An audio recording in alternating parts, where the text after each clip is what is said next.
families that my child. So before we get to the tips of keeping your kiddos engaged, I wanted to do a little FAQs for you around learning loss, and what that means for your child. So one of the most interesting things I think as we couch this in terms of a global pandemic is around anxiety. You're probably feeling anxiety right now about what is going to happen with my child as a student, right? And I heard something really powerful that I always try to keep in mind is that anxiety is worry about the future. And so these 5 questions that I pulled together for you all really have a lot to do with questions I have been asked, questions my friends have asked me, questions I've been asked professionally, and questions that I've asked myself as a parent. I have a 3-year-old, and although he is not school age, I think about this time out of daycare, out of his school environment, and he's learning his alphabet, he's learning his numbers, things were going well, and all of a sudden everything stopped. And that's how it was for all of us with the schools. And so thinking about that in terms of anxiety of what does that mean? So there are 5 questions that I wanted to talk to you about today. First of all, what exactly is learning loss? Learning loss is exactly what I was talking about when all of a sudden your opportunity to learn has ceased. Oftentimes we see learning loss happen over the summer because of the long break. And then at times there also is learning loss during some of the shorter breaks during the school year, winter break, spring break, et cetera, et cetera. What that means more than anything else is not necessarily what was lost, but there's a particular word that we use in the education realm, and it's called recoupment, right? So it's not that you've lost something, it's how quickly you can recoup what you might have lost. And so in the world of special education, we call it regression and recoupment, right? So we often measure how much does a child regress, for example, over the summer, and how long does it take them to get back to the point where they started. So when we're talking about learning loss right now, where your anxiety is laying is not necessarily that they're missing something, but how long is it going to take to get them back to where they need to be. So oftentimes I try to couch it with parents in terms of it's not so much that they're missing 3rd grade math content or algebra 2 math content. That's not what you're really worried about. What you're worried about is like when Ms. Carter opened this conversation and asked about, the feedback around schools reopening is how long is it really going to take our students to get back to where they were in March when all of this began. The second question that I always get is how worried should I be? This is a very subjective question, but it's also important. And I'll share with you what I shared with a good friend of mine. She has 2 kids, one is 7 and one is 5. She's like, how worried should I be? Her particular school is not doing a lot of online learning. They log in, they get their assignments, they do some worksheets, but she's like, but they spend 6 hours a day in school and now you're doing a couple of worksheets. Does that balance out? What I like to explain in terms of how worried you should be is your input matching what they need for output? And I'll explain what that means. Many of you out there are not educators. You're not teachers. And so sending home a packet, as a teacher, when I had to do that in different circumstances, I'm not expecting parents to be at home with a whiteboard or a chalkboard, an overhead projector, teaching a full lesson on fractions. That is not realistic. And I don't think anyone has that expectation of you. How I describe it is latch on to what you love and make it work for your student in terms of learning, right? If you are a reader, you all should be reading every day. You should be picking out different books. You should be reading online, et cetera, et cetera. If you love to cook, that's when you should have your kids in the kitchen reading recipes. I recently did something. I wanted to make half of a chocolate cake. So I had to convert all the recipe measurements to half, which is not as easy as one might think, right? So if it's 2 cups, half a cup, you have that and it's 1 cup. But if the flour was literally 1 3/4 of a cup, how do you have 1 3/4 of a cup? You can, it's out there. And that's where you and your child can sit and figure that out, right? So as long as you are engaging with your children, you don't have to be as worried as perhaps you think you need to be. Now, that does mean that the kids are not hanging out, just watching TV or just playing video games, et cetera, et cetera. See, my key word there was engaging with your child, right? That is the best way to mitigate that learning loss that I talked about first, and also to assuage your worries, right? Find out what your kid does know. You might be surprised. You might think, they don't know something about a subject, but can tell you a whole litany of things about a subject. And when I get to the 5 tips, I'll talk to you a little bit more about that. But again, if you are engaging with your students, if you're being purposeful, you're being meaningful about it as much as you can. Some of us out there are still working, so maybe it's happening in small chunks throughout the day. It's not happening all day like it would in a classroom. You can kind of let go of some of that anxiety that your kid will never recover. Which leads me to question 3. Will my child recover from this? Yes. Yes. Now, like I talked about in the first bullet was what exactly is learning loss, and I talked about recouping information. Okay, you might be a little bit concerned about how long it takes for them to recoup information. But what I keep explaining to parents is that all schools are out right now, right? Across the country. So it's not necessarily just your child. There is a bigger picture to all of this in terms of recovery. And all I can tell parents is that when schools reopen, that's when you're going to go hard in the paint, right? One of the things I talked about with a friend of mine was think about summer camps and summer activities right now. Maybe instead of just a sports camp, you're doing a sports and an academic camp. There are different things that you can do to kind of pivot and make up for what is lost right now, but knowing that they're going to recover. Children are some of the most resilient among us, right? We see it all of the time. So will they recover? Absolutely. How should I advocate for my child? If you are on this, if you're watching this live, or if you're watching this later, you are advocating for your child. But open those lines of communication with your child's teacher. Open those lines of communication with your friends, your family, your neighbors, if you're struggling. One of my best friends lives in South Africa. She lives in Johannesburg, South Africa, and she literally took a picture of her daughter's math worksheet and sent it to me and asked if I could help her with number 7, which was about polynomials, because she didn't know anything about polynomials. That's advocacy. She's using her resources, and we are literally an entire globe away from each other. But that is what you need to do, and start tapping into people that you know, resources that you're aware of.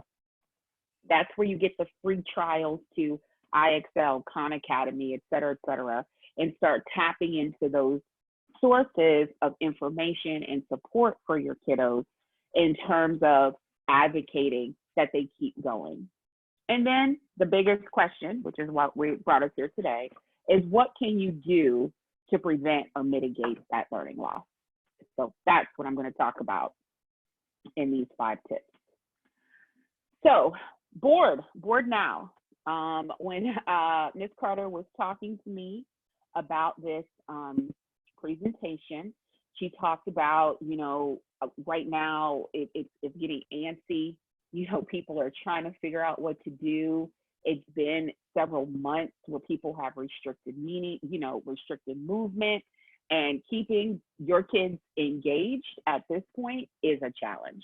Again, as a parent of a toddler, I absolutely understand and empathize. And so a lot of these tips that I'm giving you are exactly what I'm using for myself. So the first one, keeping it meaningful.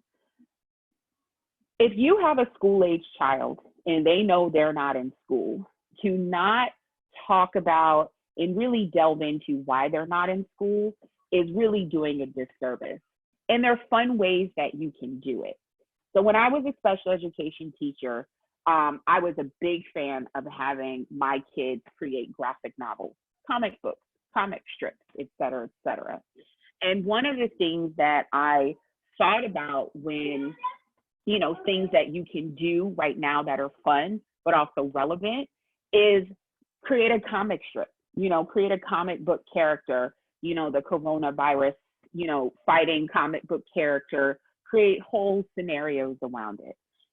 There are all sorts of, age appropriate news sources for school age students where they can see what's going on in the world, have them write opinion pieces about it. When I was growing up, I had a black and white journal. Didn't quite look like this, but those of you who are my age or around my age know those black and white composition books. And every morning at the kitchen table, I had to write in my journal, right? We called it a morning story. So have your kiddos watch a clip online and write their opinion about it. Again, this is not something where you're grading it, you're turning it in, you're got your red pen where you're marking feedback. This is a way to keep their minds active, to keep their minds engaged, and talking about what's going on is a great way to do that. Another situation around keeping it meaningful, if they have brothers and sisters, if they have siblings, or if they're with cousins or any sort of family group, arrange a debate. So that's another really fun one for school-age children, especially if they have strong opinions. Have them create an entire debate around should businesses reopen, or what is an essential business and what is not. Is this fair to not be in school? Yes, it's great, or no, this is terrible.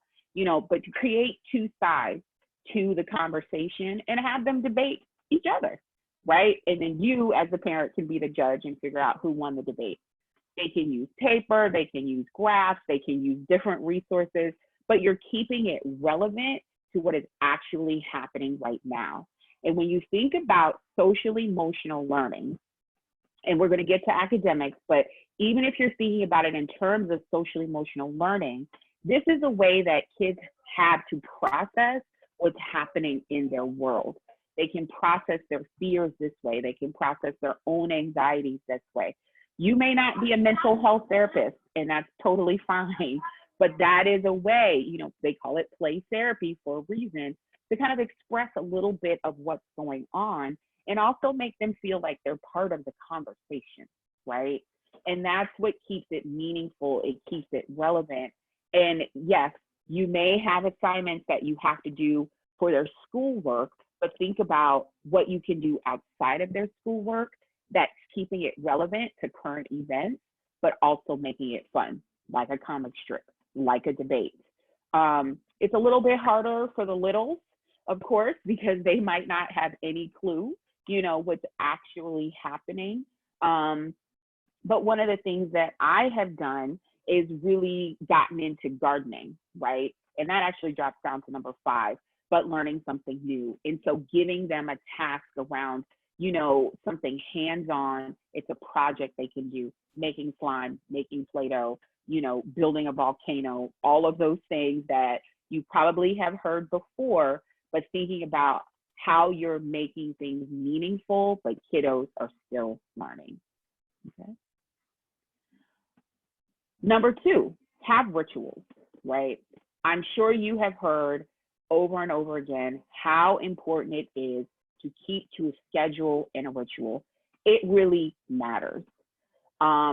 We are in a time and in a space in this virtual world where we're not feeling the normalcy of our everyday lives.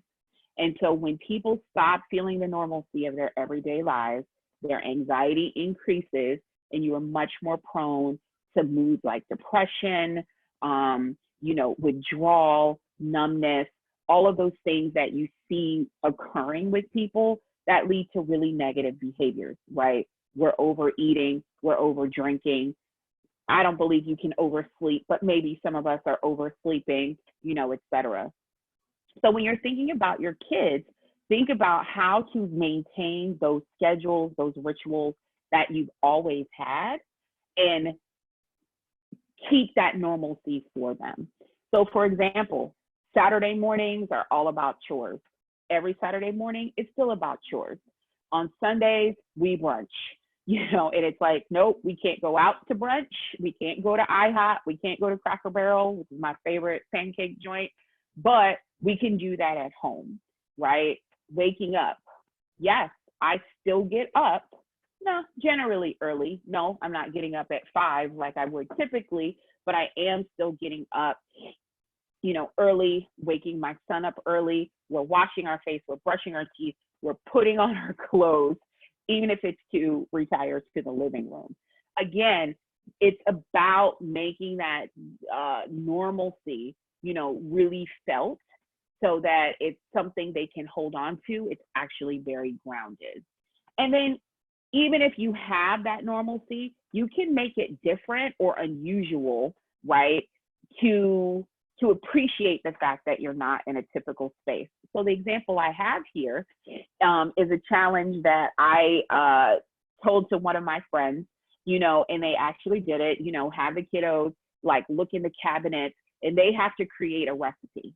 And then you cook the recipe and see what happens, okay? So you see how it's about keeping a ritual, which is, arranging, doing chores, et cetera, but then there's a fun result with it. You're engaging, you're interacting, they're writing, perhaps they're doing math. It depends on, if there's like a half cup of this cup or that cup, depending on how complicated it is. And you're having fun together as a family, which is really important.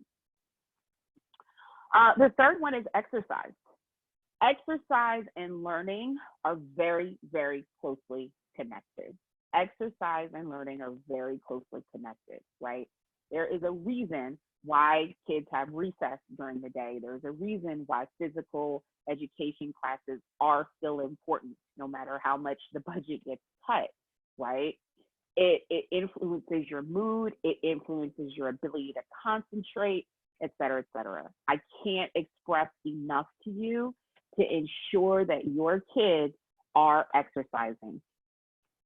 I recommend more than 15 minutes a day, but some of us are not big exercisers, so 15 minutes might be where you're at. Meet your kids wherever they are. There are some kids who would be outside playing all day. There's some who are like, no, I'll go out for 15 minutes, right? But find videos on YouTube.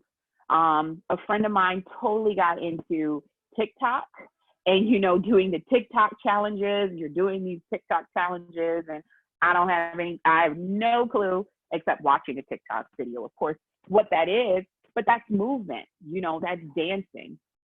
Figure out what they love. Again, I'm a big dancer, so I find these dance routines. I try to learn them. I make up dance routines. My son and I have dance parties every evening. We play the hokey pokey and we turn on Alexa and we're dancing around. Whatever it takes to get that blood flowing, to keep that blood moving. What's interesting about exercise is it actually has a physiological response, especially with like your gut flora, in terms of just making you feel better. You hear the word all the time, endorphins, right? When your kids are feeling bored, when they're feeling that kind of listlessness, they're just laying on the couch, get up and move around. There's still ways that you can go out and about in the world. So recently, my son and I, we got in the car. I'm a big fan of taking drives to nowhere. So we'll take a drive to nowhere, but we'll have our snacks, we'll have our drinks, whatever we need. And we went to an empty parking lot, right? Many of the parking lots are empty right now. And we just ran around the parking lot. I opened all the car doors, I turned on some music, and because he's a toddler, he likes when I chase him. So I'm just chasing him around the parking lot. I allow him to chase me. And again, it's a way of exercising and having fun without it feeling like a chore. One of the most important ones is number 4, learning to take breaks. Okay. So as much as I have sat here for this past 24 minutes or so and told you about schedules and routines and learning loss, et cetera, there is a space to be acknowledged that we are in the middle of a global pandemic, right? So preventing that burnout when all of your roles start to blend, and that includes for your kids as well, right? They're used to being outside of the house. They're used to going to daycare. They're used to going to school. They're used to going to cheerleading and football and basketball and art and drama and, you know, all of these other things that they did throughout their days. And now everything is happening at home. We eat at home, we learn at home, we sit together at home, you know. So number 4 is you've got to help them learn to take breaks, right? And what's important is if you look down in number 4, it says take time to cook together, read together, or just hang out and talk. This is a time where you're not watching TV. You're not letting TV be the focus of that break time, right? I'm totally guilty of it. I'm very guilty of it. I'm like, I can't believe I have all this free time to just watch every show I've wanted to watch. And I've been binge watched a lot. And I have to remind myself, because I love to have the TV on as background noise, turn off the TV. We're going to turn off the TV and we can sit and look at each other if that's what we're going to do. But no, you talk, you ask questions. This is a great time to play, you know, different types of games like 20 questions about school, 20 questions about what do you miss about, you know, football, what do you miss about cheerleading practice, you know, whatever their thing is that they're into, that you can sit there and you can have those breaks together, and it'll help to vary the routine of the day. That's very important. I find myself, so this is, you know, kind of where my little home office is, and I find I can literally sit in this spot for hours throughout the day, and I have to remind myself to get up. You know, like, you've been sitting there for 2 hours, you have got to get up, you have got to move, right? So taking those mindful breaks, taking them in different spaces. How often do you hang out in your kids' room, right? You can actually learn a lot about hanging out in your kids' room, right? And you can, and just learning a lot about them, learning a lot about where they are developmentally, where they are in their social learning, where they are in their academic learnings, their hopes, their dreams, their thoughts, etc. But it takes you going in there and sitting in there with them, hanging out on their bed. Be like, show me what's important to you in your room, right? But it's taking a break without the television and creating a different atmosphere in your home, because we're doing so much together in our home right now that we feel like we're suffocating. We feel like we don't have space. We don't have enough space. And that also lends itself to the conversation of ensuring you're giving your kids space, right? At the school in which I work, we are doing a lot of online learning, and it's actually pretty sophisticated, but it had a lot to do with, you know, already being a technology, you know, one-to-one school. So the kids logging on, et cetera, was not new for them as it can be new for other students right now. What was interesting about it is kids who were so disengaged, they just didn't want to do it. And the teachers were so focused on, you need to log in, you need to have your cameras on, you need to pay attention. And of course, me being student support was like, wait a minute. We have to respect that this is not a normal situation, right? This is not a normal situation. So give kids the time and the space to be like, you know what, I just don't want to do this right now, you know, and let them not do this right now and figure out how to circle back to doing it again, okay? And then the last tip that I have that I absolutely love and think it will do a lot in terms of engaging your kiddos is learning something new, right? when I think about this time away from content-based learning, reading, writing, math, social studies, science, et cetera, I think about this as an opportunity. And I want you to think about it as an opportunity as well. An opportunity to learn something in a different way. One of the things that I feel like schools need to focus on more is teaching kids how to learn, teaching kids how to think, teaching kids how to solve problems, thinking critically. By focusing on something new to learn, that's exactly what you can do. If you want to learn a language, download the Duolingo app. It's free. And you can practice learning words in French and Spanish and whatever, language you're interested in. Are you interested in travel? Have them, plan, geographical trips around the world and interesting cultures. If you have always wanted to know how to bake bread, let me tell you, I baked a lot of bread. I made a lemon meringue pie. It was terrible, but I had a lot of fun trying to bake that lemon meringue pie, right? Because I was challenging myself. I was trying to solve this problem. I was trying to think about, what is a stiff peak versus a soft peak? I over whipped the poor egg whites. The meringue was terrible, but it's all about learning something new, making new connections, developing a new passion. Think about it or ask, what would your child like to learn? Like I mentioned earlier, I don't like yard work. I actually pay somebody to come and mow the lawn because I dislike yard work at that level. However, I got some seeds from the Walmart, little packets of seeds, and we are planting seeds and we are seeing what we can grow, right? Even if it's a windowsill herb garden, we are just out there, we're planting, we're digging in the dirt, et cetera, because that's fun, for a 3-year-old. But again, it's learning something new. It's, doing the research around learning something new. It's figuring out if you even like it. If you had a kiddo who's like, you know what, I have always wanted to learn how to hip hop dance, learn how to hip hop dance as a family. Maybe you'll figure out you don't like it. But learning something new keeps those connections, keeps those neural pathways open so that when it is time to go back to school, it tags into that recoupment process, making it faster to get back to where they were before in case they had learned, lost anything in terms of their learning. So I don't know if there are questions. I can't really see from my side. So Ms. Carter or Ms. Green, do you know if there are questions out there that people have? No, we don't have any questions right now. Okay. I'm checking both Facebook and Zoom. Mm-hmm.